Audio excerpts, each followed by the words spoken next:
അൽഫോൻസ ഷൈനിൻ്റെ ബഹുമാനപ്പെട്ട അധ്യക്ഷ, നമ്മുടെ രൂപതയുടെ വിശ്വാസ പരിശീലനത്തിൻ്റെ ഡയറക്ടർ ബഹുമാനപ്പെട്ട തോമസ് മെനാച്ചേരിയച്ച, കുറവലങ്ങാട് കൊറോനായുടെ ബഹുമാനപ്പെട്ട വികാരി കൊല്ലിത്താനത്ത് മറിയിലച്ച, ഈ പരിശുദ്ധ കുർബാനയിൽ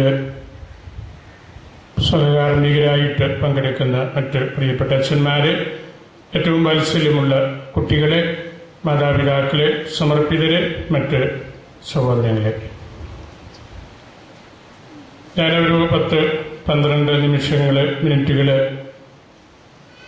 നിങ്ങളോട് നിങ്ങളുടെ ഈ സന്ദർശനത്തെക്കുറിച്ചും ഇന്ന് വായിച്ചു കേട്ട, പ്രത്യേകിച്ച് സുവിശേഷത്തിൽ നമ്മൾ വായിച്ചു കേട്ട ആ തിരുവചനങ്ങളെക്കുറിച്ചും വളരെ ലളിതമായിട്ട്, എല്ലാവരും തന്നെ കുട്ടികളാണെന്ന് എനിക്കറിയാം, നിങ്ങളോട് സംസാരിക്കുകയാണ്. ഇവിടെ പ്രിയപ്പെട്ട തോമാച്ചൻ പറഞ്ഞതുപോലെ കുറവലങ്ങാട് കൊറോനായിലെ വൈദികരും നമ്മളുടെ ഏറ്റവും പ്രിയപ്പെട്ട കുട്ടികളും ഒന്നിച്ച് ഭരണങ്ങാനത്ത് വന്ന് കൊറോന വികാരിയുടെ ശുശ്രൂഷ കാർമ്മികത്വത്തിൽ നിങ്ങളുടെ മറ്റ് വികാരിച്ചന്മാരുടെയും കൊച്ചച്ഛന്മാരുടെയും കാർമ്മികത്വത്തിൽ പരിശുദ്ധ കുർബാന അർപ്പിച്ച് തിരുവചനം കേൾക്കുകയാണ്. കുറവിലങ്ങാട് കൊറോന ഇടവകയും അതിനോട് ബന്ധപ്പെട്ട മറ്റ് 14 ഇടവകകളും തീർത്ഥാടനത്തിൻ്റെ കാര്യത്തിൽ ഏറ്റവും മുമ്പിൽ നിൽക്കുന്ന ഒരു പ്രദേശമാണ്. കുറവിലങ്ങാട് മർത്തമറിയം പള്ളി, പരിശുദ്ധ മറിയത്തിൻ്റെ പള്ളി, മർത്ത് മറിയം, മർത്തായും മറിയവുമല്ല, പരിശുദ്ധ മറിയം. സുറിയാനിയിൽ മർത്ത് എന്ന് പറഞ്ഞാൽ പരിശുദ്ധ എന്ന അർത്ഥമാണ്. പരിശുദ്ധ അമ്മയുടെ നാമത്തിലുള്ള മർത്ത് മറിയം പള്ളിയുടെ ആ കൊറോനായോട് ബന്ധപ്പെട്ട എല്ലാവരുടെയും ഒരു കൂടിവരവാണ്. ആ ദേവാലയം വലിയൊരു തീർത്ഥാടന കേന്ദ്രമാണ്. ആയിരക്കണക്കിന് വിശ്വാസികളും മറ്റ് മതസ്ഥരും അവിടെ വന്ന് പ്രാർത്ഥിച്ച് പോകുന്നത് നിങ്ങൾ കുറവലങ്ങാട് പള്ളിക്കാർ മാത്രമല്ല, ആ കൊറോനായിലുള്ള മറ്റ് എല്ലാവരും തന്നെ കണ്ടിട്ടുണ്ട്. പിന്നീട് കുറവലങ്ങാടിന് ഉചിതമായ ഒരുപാട് പൈതൃകങ്ങൾ വാങ്ങിച്ച് എടുക്കുവാനായിട്ട്, സംരക്ഷിച്ച് വളർത്തിയെടുക്കുവാനായിട്ട് സാധിച്ചു. നിധീരിക്കൽ മാണിച്ചയെക്കുറിച്ച് കേൾക്കാത്തവര് ഇവിടെ ആരും ഉണ്ടായിരിക്കുകയില്ല. അർക്കദിയാക്കോന്മാരെ കുറിച്ച് കേൾക്കാത്തവരും അവിടെ പോകാത്തവരും, പകലോ മറ്റത്ത് പോകാത്തവര് ആരും കാണുകയില്ല. പനങ്കുഴയ്ക്കൽ വല്യച്ഛനെ കുറിച്ച് കേൾക്കാത്തവര് ആരും കാണുകയില്ല.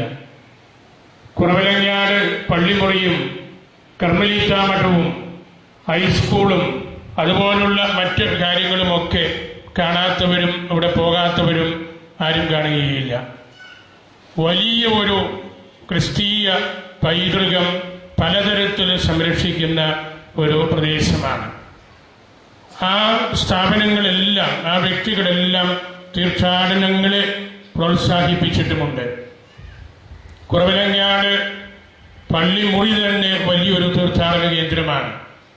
ആ പള്ളിയുടെ മധുബഹ തന്നെ ഒരു യൂണിവേഴ്സിറ്റിക്ക് പഠിച്ചു തീർക്കാനുള്ള പ്രതീകങ്ങൾ കുറവലങ്ങാട് പള്ളിയുടെ അച്ഛന്മാർ കുർബാന ചെല്ലുന്ന മദ്ബഹായുടെ അവിടെയുള്ള ആ ശില്പങ്ങൾ നിങ്ങൾ നോക്കിയാൽ അറിയാം. അതെല്ലാം വേദപുസ്തകത്തിൽ നിന്നും ചരിത്രത്തിൽ നിന്നും കൊണ്ടുവന്നിട്ടുള്ള, അവിടെ കൊത്തി വെച്ചിട്ടുള്ള കാര്യങ്ങളാണ്.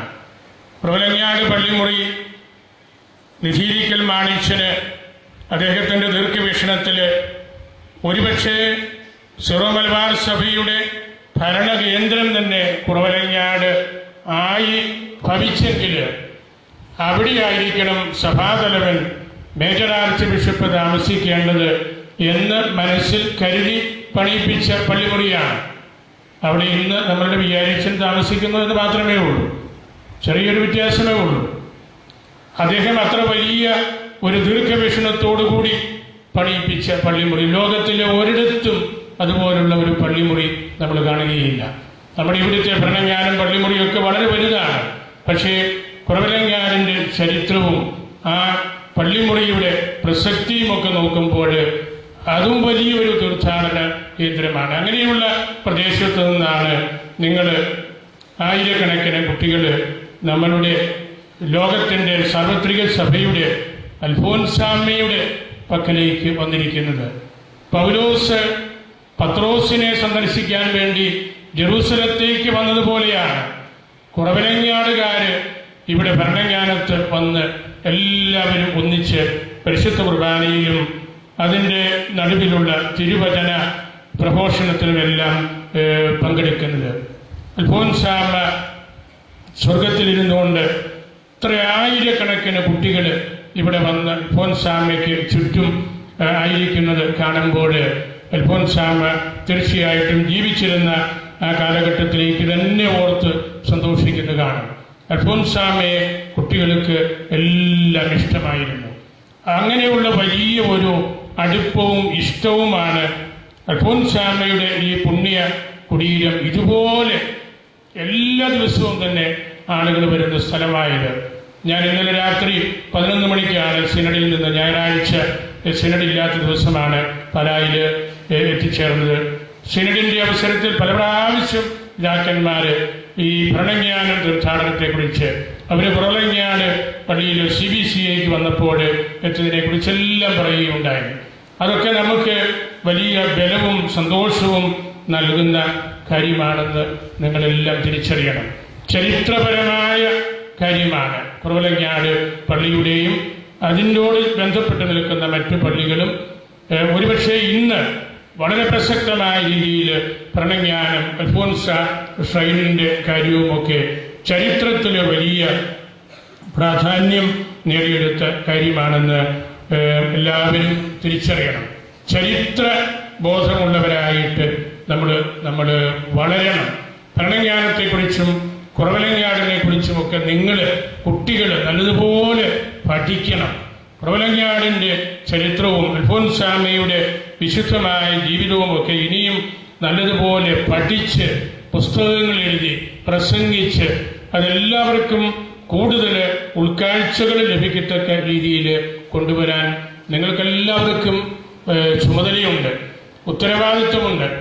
നവസുവിശേഷവൽക്കരണത്തിൻ്റെ ഒരു ഭാഗമായിട്ട് തന്നെ അതിനെ എടുക്കണമെന്ന് നിങ്ങളോട് ഞാൻ പ്രത്യേകമായിട്ട് ഈ അവസരത്തിൽ ഓർമ്മിപ്പിക്കുകയാണ്.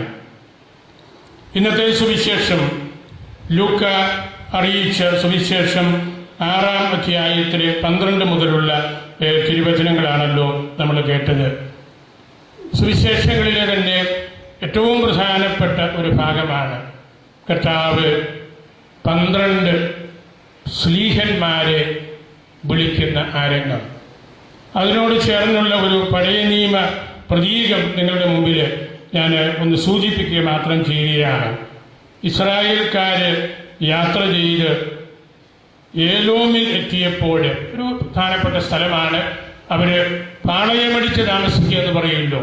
ഇവിടെയും കുറവലങ്ങാടുമൊക്കെ തിരുനാൾ അവസരങ്ങളിലൊക്കെ ആളുകൾ വന്ന് താമസിച്ച് രാത്രിയിൽ കുറവലങ്ങാടും ഇവിടെയുമൊക്കെ നമുക്ക് നമ്മളുടെ മുറിയിൽ നിന്ന് പുറത്തിറങ്ങാൻ പറ്റാത്ത വിധത്തിൽ നമ്മൾ ജീവിക്കുന്ന നമ്മളുടെ മുറിയുടെ ചവിട്ടുപടിയിൽ പോലും ആളുകൾ കിടന്ന് വിശ്രമിക്കുകയാണ്.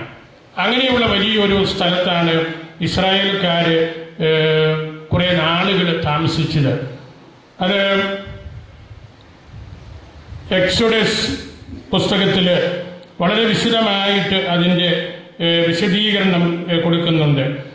അവിടെ പുറപ്പാടിൻ്റെ പുസ്തകം 15-ാമത്തെ അധ്യായത്തിൽ 27-ാമത്തെ തിരുവചനം, ഈ ഇസ്രായേൽക്കാർ ഏലോമിൽ എത്തിയപ്പോൾ അവർ വലിയൊരു കാഴ്ച കണ്ടു. 12 നീരുറവകളും 72 ഈന്തപ്പനകളും. കുട്ടികൾക്കെല്ലാം ആ പ്രതീകത്തിൻ്റെ അർത്ഥം മനസ്സിലായി എന്ന് ഞാൻ കരുതുന്നു. അവരൊരുപാട് വർഷങ്ങൾക്ക് മുമ്പ് ഈശോ ജനിക്കുകയും ശ്ലീഹന്മാരെ വിളിക്കുകയും ഒക്കെ ചെയ്യുന്നതിന് മുൻപ് അവര് കണ്ട ഒരു കാഴ്ച 12 വെള്ളച്ചാട്ടം, 72 ഈന്തപ്പനകള്. അത് പിന്നീട് സുവിശേഷത്തിൽ നമ്മൾ കാണുന്ന 12 ശ്ലീഹന്മാരിലേക്കും 70 അല്ലെങ്കിൽ 72 ശിഷ്യന്മാരുടെ ആ വലിയ സമൂഹത്തിലേക്കുമുള്ള ഒരു സൂചനയാണ്. 12 നീരുറവകള് അതൊരിക്കലും പറ്റാത്ത ഉറവകളാണ്. ഇന്ന് നമ്മൾ വായിച്ചു കേട്ട തിരുവചന ഭാഗം ഈശോ മലയിലേക്ക് കയറി, ആരും കയറിപ്പോകാത്ത സ്ഥലത്തേക്ക് തനിച്ച് കയറി രാത്രി മുഴുവനും അവിടെ ഇരുന്ന് പ്രാർത്ഥിച്ചു. നമ്മുടെ കുട്ടികള് എല്ലാ ദിവസവും വീട്ടിൽ പ്രാർത്ഥനയ്ക്ക് കൂടുന്നുണ്ട്. ഈശോ ചെയ്തത് രാത്രി മുഴുവനും തനിച്ച് മലമുകളിൽ ഇരുന്ന് പ്രാർത്ഥിച്ചു. പിതാവായ ദൈവത്തോട് വർത്തമാനം പറഞ്ഞ് ധ്യാനിച്ച് പ്രാർത്ഥിച്ചു. ആ രാത്രി മുഴുവനുള്ള പ്രാർത്ഥനയ്ക്ക് ശേഷം 12 ശ്ലീഹന്മാരെ തിരഞ്ഞെടുത്തു. അതിൻ്റെ മൂലഭാഷയിൽ ഹി ക്രിയേറ്റഡ് ദ 12 അപ്പോസ്റ്റൽസ്. ഒരു വസ്തുവിനെ സൃഷ്ടിക്കുകയാണ്. നമ്മുടെ കയ്യിൽ നിന്ന് ഒരു നാണയം താഴെ പോയി നമ്മളത് വീണ്ടും കണ്ടെത്തുന്നത് പോലെയല്ല, നിലവിലുള്ള ഒരു സാധനം കണ്ടെത്തുന്നത് പോലെയല്ല. He created. ഈശോ 12 ശ്ലീഹന്മാരെ നിർമ്മിച്ചു എന്ന അർത്ഥത്തിലാണ്. അതുകൊണ്ടാണല്ലോ ഈ 2000 വർഷങ്ങൾ കഴിഞ്ഞിട്ടും അത് 13 11 ആകാതെ 12 മാത്രം നിൽക്കുകയാണ്.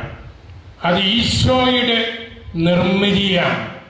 ഈശോ ക്രിയേറ്റ് ചെയ്തതാണ്.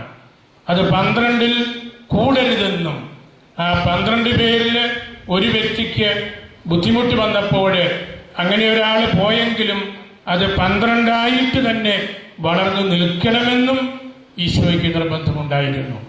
ദൈവത്തിൻ്റെ വലിയൊരു സൃഷ്ടിയാണ്. ദൈവം ലോകത്തെ സൃഷ്ടിച്ചതുപോലെയാണ് 12 ശ്ലീഹന്മാരെയും സൃഷ്ടിച്ചത്. അത് വെറുതെ ഒരു കണ്ടെത്തലല്ല, ഈശോയുടെ വലിയൊരു നിർമ്മാണ പ്രവൃത്തിയായിരുന്നു.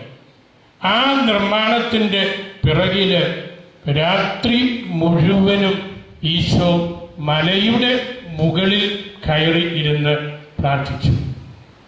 രണ്ടാമത്തെ ഒരു കാര്യം, ഈശോ അങ്ങനെ മലയുടെ മുകളിൽ കയറി ഇരുന്ന് അവിടെ അനേക നാളുകൾ ഇരിക്കുകയല്ല ചെയ്തത്. ഈശോ അവിടെ നിന്ന് താഴേക്ക് ഇറങ്ങി വന്നു. നമ്മളതാണല്ലോ ചെയ്യുന്നത്. നമ്മളെല്ലാവരും, മെത്രാന്മാരും വൈദികരും ഓരോ വിശ്വാസിയും, എല്ലാ വിശ്വാസികളും ഈ ശ്രീഹന്മാരോട് ചേർന്ന് നിൽക്കുന്നവരാണ്. നമ്മള് രാത്രി മുഴുവനും മലമുകളിൽ മാത്രം ഇരിക്കുകയല്ല, ദിവസം മുഴുവനും നമ്മള് കുർബാന അർപ്പിക്കുകയല്ല, ദിവസം മുഴുവനും നമ്മള് പ്രസംഗം കേൾക്കുകയല്ല. നമ്മളിതൊക്കെ ചെയ്തിട്ട് താഴേക്ക് ഇറങ്ങി സമതലങ്ങളിലേക്ക് പോവുകയാണ്, ജനങ്ങളുടെ പക്കലേക്ക് പോവുകയാണ്, പാവപ്പെട്ടവരുടെ പക്കലേക്ക് പോവുകയാണ്, സുവിശേഷം അറിയിക്കാനായിട്ട് ലോകം മുഴുവനും നമ്മൾ പോവുകയാണ്. ഈശോ കയറിയ ആ കയറ്റവും ആ കയറ്റത്തിന് കണ്ടെത്തിയ നിർമ്മിച്ച ആ കാര്യങ്ങളും ആ നിർമ്മാണത്തിന് ശേഷം താഴേക്ക് ഇറങ്ങി വന്ന് സമതലങ്ങളിൽ നിൽക്കുന്ന ആ യാഥാർത്ഥ്യവും സഭയുടെ ശുശ്രൂഷ എന്ന് പറയുന്നത് അതാണ്. നമ്മൾ നല്ലതുപോലെ പ്രാർത്ഥിച്ച്, നല്ലതുപോലെ കുർബാനയിൽ പങ്കെടുത്ത്, നല്ല ദൈവജന പ്രഘോഷണങ്ങൾ കേട്ട് അതൊക്കെ നമ്മൾ ജീവിതത്തിൽ പ്രാവർത്തികമാക്കണം. സമതലങ്ങളിലേക്ക്, നമ്മളെപ്പോലെയുള്ളവരുടെ പക്കലേക്ക്, നിങ്ങളുടെ സ്കൂളുകളിൽ പോകുമ്പോൾ നിങ്ങൾ നല്ല കുട്ടികളാണ്, നിങ്ങൾ മദ്യപിക്കാത്തവരാണ്, മയക്കുമരുന്ന് ഉപയോഗിക്കാത്തവരാണ്, നിങ്ങൾ പ്രാർത്ഥിക്കുന്നവരാണ് എന്നൊക്കെ നിങ്ങളെ കുറിച്ച് പറയുമ്പോഴാണ് ഈശോ ചെയ്ത ആ കാര്യത്തിൽ നമ്മൾ പങ്കുപറ്റി നിൽക്കുന്നത്. നമ്മളും ശ്ലീഹന്മാരെ പോലെ അല്ലെങ്കിൽ ശ്ലീഹന്മാർക്ക് ഉചിതമായ രീതിയിൽ നമ്മളും പ്രവർത്തിക്കുന്നത് അതുപോലുള്ള അവസരത്തിലാണ്. ഈ 12 സ്ത്രീഹന്മാര് ഇപ്പോഴും വിശ്രമത്തിലിരിക്കുന്ന പരിശുദ്ധ ബെനഡിക്ട് പിതാവ് ഒരിക്കൽ പറഞ്ഞു, അത് ഈ ലോകത്തില് വരച്ചിട്ടിരിക്കുന്ന റോഡ് മാപ്പാണ്. റോഡ് മാപ്പ്, ലോകത്തിന്റെ മാപ്പ്. നിങ്ങൾ എല്ലാവരും കണ്ടു. ഞങ്ങളൊക്കെ സ്കൂളിൽ പഠിക്കുമ്പോൾ പ്രത്യേകിച്ച് ഭൂമിശാസ്ത്രം, സാമൂഹ്യ പാഠം ഒക്കെ പഠിപ്പിക്കുന്ന അധ്യാപകൻ വരുമ്പോൾ ആദ്യം ചെയ്യുന്നത് ബോർഡിലേക്ക് ഒരു മാപ്പ് കൊണ്ടുവന്ന് തൂക്കുകയാണ്. അത് കാണുമ്പോൾ നമുക്കറിയാം ഇന്ത്യ എവിടെയാണ്, ആഫ്രിക്ക എവിടെയാണ്, അമേരിക്ക എവിടെയാണ്.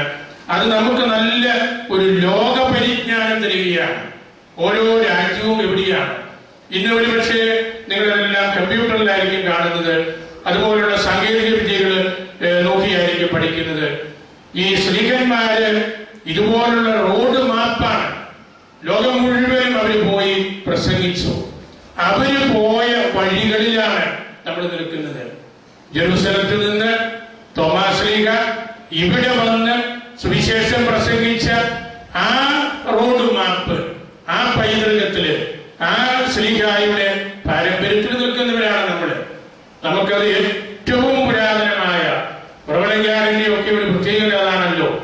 ആദ്യ നൂറ്റാണ്ടിൽ തന്നെ അവിടെ ഈ പരിശുദ്ധ അമ്മയോടുള്ള ക്രിസ്തീയമായ ഭക്തി ഉണ്ടായിരുന്നു. തോമാസ് ശ്ലീഹായോട് ഏറ്റവും ചേർന്ന് നിൽക്കുന്ന ഒരു ക്രൈസ്തവ സമൂഹത്തിന്റെ പിന്തുടർച്ചയിൽ നിൽക്കുന്നവരാണ് നിങ്ങളെല്ലാവരും, നമ്മളെല്ലാവരും. അങ്ങനെയുള്ള വലിയ ആ ഒരു അഭിമാന ബോധത്തോടു കൂടിയാണ് നമ്മളിവിടെ നിൽക്കുന്നത്. 12 സ്ത്രീഹന്മാര് 12 റോഡ് മാപ്പുകളാണ്. ലോകത്തിലുള്ള എല്ലാ ക്രൈസ്തവരും ഈ 12 സ്ത്രീഹന്മാരോട് ബന്ധപ്പെട്ട് നിൽക്കുന്ന ആരാധനക്രമത്തിലും പാരമ്പര്യത്തിലും സുവിശേഷ പ്രഘോഷണത്തിലുമാണ് ജീവിക്കുന്നത്. ഞാൻ ദീർഘമായിട്ട് സംസാരിക്കുന്നത് നമ്മുടെ കുർബാനയുടെ ഇടയിലുള്ള ഒരു ചെറിയ സന്ദേശം മാത്രമാണ്.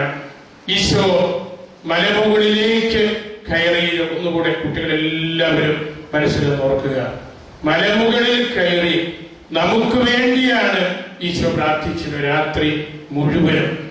അതിനുശേഷം സമതലത്തിലേക്ക് ഈശോ ഇറങ്ങി വന്നു.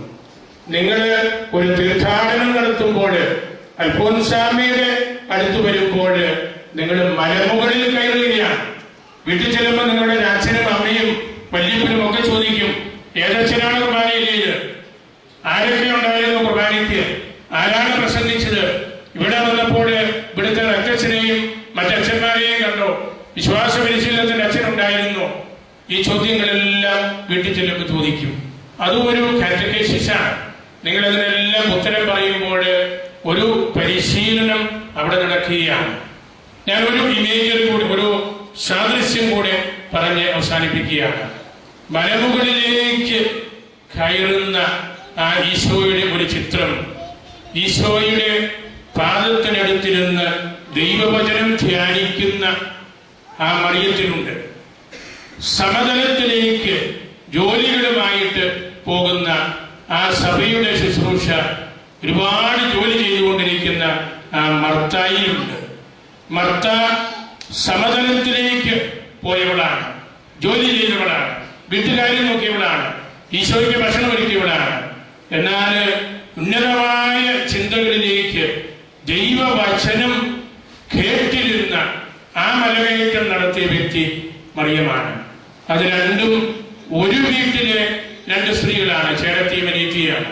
നമ്മളെ സംബന്ധിച്ച് ഒരു മനസ്സിലെ ഞാൻ എന്ന വ്യക്തിയിലെ, നിങ്ങൾ ഓരോരുത്തരുമാകുന്ന ആ വ്യക്തിയിലെ 2 ഘടകങ്ങളാണ്. ദൈവവചനം കേട്ട് പഠിച്ച് മലമുകളിൽ കയറാനും ആ നല്ല കാര്യങ്ങൾ എല്ലാവർക്കും കൊടുക്കാനും. അപ്പൊ മല കയറുകയും സമതല ശുശ്രൂഷ നടത്തുകയും ചെയ്യുന്നതെല്ലാം ഞാനെന്ന, നിങ്ങളെന്ന ഓരോ വ്യക്തിയുമാണ്. ആ തരത്തില് ഇന്നത്തെ ഈ സുവിശേഷത്തെ കണ്ടെത്തുവാനും 12 സ്ത്രീഹന്മാരെ കുറിച്ച്, 12 നീരുറവകളെ കുറിച്ച്, 12 റോഡ് മാപ്പുകളെ കുറിച്ച് എല്ലാം നിങ്ങളുടെ മനസ്സിൽ ഉണ്ടായിരിക്കണം. നിങ്ങൾ വീട്ടിൽ ചെന്ന് മാതാപിതാക്കളോട് ഇതെല്ലാം പറഞ്ഞു കേൾപ്പിക്കണം. നിങ്ങളാണ് അവരെ പഠിപ്പിച്ച് അവരെ കൂടുതൽ ഈ കാര്യങ്ങളിൽ താല്പര്യം ജനിപ്പിക്കേണ്ടത്. കുറവലങ്ങാടിനെ കുറിച്ചും ഞാൻ പറഞ്ഞ കാര്യം കുറവലങ്ങാട്ടുകാർ പ്രത്യേകിച്ച് വീട്ടിൽ ചെന്ന് എല്ലാവരോടും പറയണം. പിതാവ് ഇന്ന് പ്രസംഗിച്ചത് നമ്മളുടെ പള്ളിയെക്കുറിച്ചാണ്, നമ്മളുടെ പള്ളിമുറിയെക്കുറിച്ചാണ്, നമ്മളുടെ പള്ളിയുടെ മദ്ബഹായിൽ അടക്കിയിരിക്കുന്ന വലിയ പിതാക്കന്മാരെ കുറിച്ചാണ്, അർക്കദിയാക്കന്മാരെ കുറിച്ചാണ്. ഇതെല്ലാം നിങ്ങൾ പറയണം. അങ്ങനെ ആ പറച്ചിലാണ് കാറ്റക്കേസിസ്. അങ്ങനെ നിങ്ങൾ നമ്മളുടെ ആ ഒരു വലിയ പൈതൃകത്തിൽ ആഴപ്പെടാൻ വളരാനായിട്ട് നിങ്ങൾക്ക് സാധിക്കട്ടെ എന്ന് ഞാൻ പ്രാർത്ഥിക്കുന്നു. നിങ്ങളിൽ വലിയൊരു കർമ്മമാണ്. ഇന്ന് ആയിരക്കണക്കിന് കുട്ടികൾ പള്ളിയും പരിസരവും നിറഞ്ഞ് കവിഞ്ഞ് കുറവലങ്ങാട് ലോകത്തിലെ തന്നെ ഏറ്റവും വലിയൊരു ഇടവകയാണ്. 10,000 വീട്ടുകാരുള്ള ഒരു പള്ളിയും വാസ്തവത്തിൽ വേറെ ഇത്രയും സജീവമായിട്ടുള്ള പള്ളി കാണുകയില്ല. അപ്പോൾ ആ വീടുകളിലെയും അതിനോട് ബന്ധപ്പെട്ട് നിൽക്കുന്ന പള്ളികളിലെയും കുടുംബങ്ങളിലെയും കുട്ടികളാണ് ഇവിടെ വന്നിരിക്കുന്നത്. നിങ്ങൾ ഭാഗ്യപ്പെട്ട കുട്ടികളാണ്. വലിയ ഒരു ക്രിസ്തീയ സംസ്കാരം കൊണ്ടു നടക്കുന്നവരാണ്. അത് കൂടുതലായിട്ട് നിങ്ങൾ തന്നെ പറയുകയും പഠിക്കുകയും പഠിപ്പിക്കുകയും ചെയ്യണം. അതിന് പരിശുദ്ധ അൽഫോൻസാമ്മ തീർച്ചയായിട്ടും നമ്മളെ സഹായിക്കും. അൽഫോൻസാമ്മയുടെ ആ ജീവിത ലാളിത്യവും പരിശുദ്ധിയും വിനയവും ഏതു കാര്യത്തിലും സഹിക്കാനുള്ള, മറ്റുള്ളവരുടെ വേദന ഏറ്റെടുക്കാനുള്ള ആ സന്നദ്ധയും ഒക്കെ കുട്ടികൾ കണ്ടെത്തണം. നമ്മൾ നല്ല സുവിശേഷ പ്രഘോഷകരാണ്. നിങ്ങളിൽ നിന്ന് നല്ല വൈദികരും നല്ല സമർപ്പിതരും ധാരാളമായിട്ട് ഉണ്ടാകണം. പരാരൂപതയുടെ ആ പൈതൃകം നഷ്ടപ്പെടാണ്ട് കാത്തു സൂക്ഷിക്കണമെങ്കിൽ നല്ല അച്ഛന്മാരും നല്ല സിസ്റ്റേഴ്സും ഇനിയും കൂടുതലായിട്ടുണ്ടാകണം. നമുക്ക് 4 ലക്ഷം കത്തോലിക്കരുണ്ട്. നമുക്ക് അവരോടെല്ലാം സുവിശേഷം പ്രസംഗിക്കാൻ, അവരെ പഠിപ്പിക്കാൻ, പാലായുടെ ആ പൈതൃകം നഷ്ടപ്പെടാണ്ട് കാത്തു സൂക്ഷിക്കാൻ നല്ല അച്ഛന്മാരും സിസ്റ്റേഴ്സും ഉണ്ടാകണം. അതിനെല്ലാം പരിശുദ്ധ അൽഫോൻസാമ്മ നിങ്ങളെ സഹായിക്കട്ടെ എന്ന് ഞാൻ പ്രാർത്ഥിക്കുന്നു. അൽഫോൻസാമ്മയുടെ ഈ പുണ്യകുടീരത്തിൽ നിങ്ങളെല്ലാവരെയും ഞാൻ സമർപ്പിച്ച് പ്രാർത്ഥിക്കുന്നു. പരിശുദ്ധ അമ്മയോട് നമുക്ക് മധ്യസ്ഥ പ്രാർത്ഥിക്കാം. കർത്താവ് നമ്മെ എല്ലാവരെയും സമർത്ഥമായി അനുഗ്രഹിക്കുന്നു.